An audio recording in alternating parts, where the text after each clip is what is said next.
What's up, everybody? It's Fast Cars, Fast Money, and we're going over the preview video for the Indianapolis race weekend. We got a lot of action coming this weekend at Indy. We got the trucks at IRP, which is a short track pretty close to the actual Indy road course that they will be running this weekend. And yes, that is right.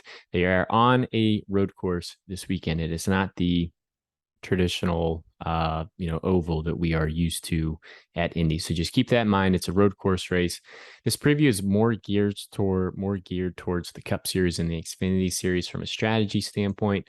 All the numbers on screen are going to be correlated directly with the Cup Series race, just for reference. But the main thing I really wanted to say is we are actually going to be at Indy this weekend. So drop down in the comments if you guys will be there. Maybe we can try to run into each other or something. So we'll be there the entire weekend. What does that mean from a content standpoint? Well, basically means that this preview video is going to be it for us this weekend. We're just going to sit back, relax, and enjoy the races. So won't really be able to get a picks video out or dive into producing a spreadsheet and posting it on Twitter.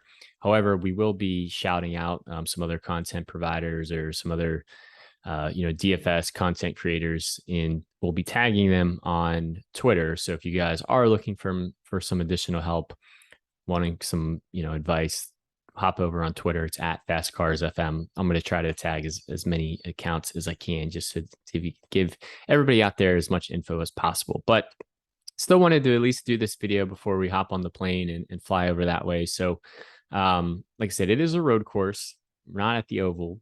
So what does that mean? Well, it's only 82 laps for the Cup Series race, and I think it's only like 60 or 62 laps, something like that, for the Xfinity Series race. So not a lot of Dominator points up for grabs. You got 36.9 points for fast laps and 20.5 for laps led.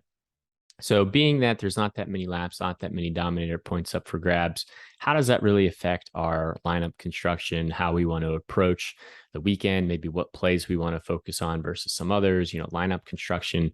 It's really, you really want to focus on place differential instead of just jamming in as many Dominators as possible.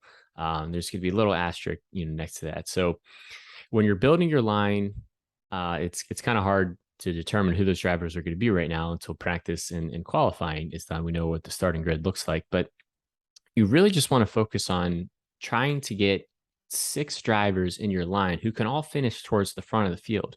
And most of the time you're gonna be like, well, duh, Andrew, that's obvious. Of course we want to play people who's finish towards the front, but really look at your lineup, really try to play the narrative out in your head of, okay, how can this driver score a top 15, a top 10, a top 5? How can they win the race? The main plays that we want to focus on are drivers who have positive place differential upside and the ability from a talent wise to either skill wise, talent wise, or equipment wise to finish up towards the front of the field as well. So if we can find a driver who maybe starts 14th and we know they're really good at a road course and, maybe we can project them for a 3rd place finish, well, that's going to be a play we really want to focus on because they have positive place differential and they have a ton of, finishing potential upside as well. So you want to be a little bit careful of just jamming in as many drivers as you can that start toward the front of the field because, yeah, they might have the track position, but they're really going to lack the place differential upside. But on the flip side of that, you don't just want to plug in drivers who all start from the back because, there's probably a reason they're starting back there, and they might be limited on how far up they can advance. Again, because of either maybe a lack of talent, lack of skill, lack of equipment. So really just try to find those types of plays that, hey, this is a really good driver. He had a bad qualifying effort. His practice times looked really good, or he's pretty good on the road courses. He starts a little bit further in the field, or hey, maybe he starts 6th or something, and I can see him running inside the top 5 all day. He's going to be competing for the win. He's going to be setting himself up for the win, not just a point stay. And we'll kind of talk about that. Is kind of the next point. So when you get to this point of the season, it's a little interesting just because we have so many winners this year, but you're going to have drivers on the track who are just going for a good point stay. And then you're going to have drivers on the track who are actually going for the win. So for the drivers on the track who are going to set themselves for a good points day, those are going to be the drivers who stay out at the stage breaks and basically don't short pit the stages. So they'll basically sacrifice their track position, stay on track for another 2 laps, accumulate as many stage points as possible, and then they'll come down pit road at the stage break. But for stage 3 or the following stage, they'll then be starting behind all the drivers who basically short pit or pitted, before the stage break. So, looking at who potentially those drivers might be a little bit difficult. Sometimes it's circumstantial in how they're performing in the race, or maybe where they're at in the playoff standings, or really what their objective is coming into this weekend. But ideally for us, we want to try to focus on drivers who are going for the win, who aren't necessarily going for just a good points day, because track position is king at these road courses.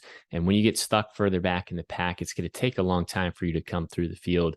We know how hard it is to pass in these next gen cars as well. So, really when it comes to data, like what are we really looking at? How are we going to determine what drivers we want to focus on?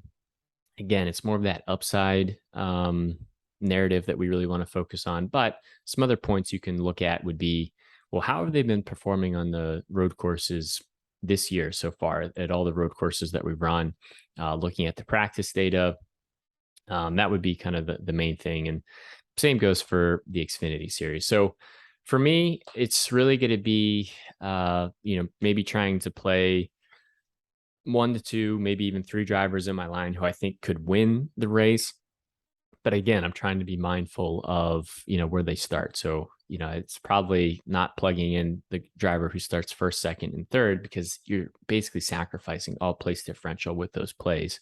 Unless you're like, hey, I think these drivers are going to start at the front and finish at the front. Maybe you could make an argument for them. But for me, I'm really going to try to focus on drivers if they start maybe 10th and I can see them finishing second, or maybe they start 15th and I can see them finishing 6th. Like drivers like that are really going to be my focus for this weekend. I think that should be your focus as well. So I know that's not super informative. Maybe it's not too helpful, but at least wanted to put something out there. So again, we'll be out there this weekend. There'll be a big squad of us. I think we got like 13 of us going. So would love to meet up with some people if you guys are going. We'll post some content creators, some other, NASCAR, DFS, profiles and different accounts on stuff on Twitter. It's at Fast Cars FM. So yeah, pretty quick, one and done type of video for us this weekend. Best of luck with all the slates going on. Hopefully it is a good weekend for you, and we'll catch you on the next one.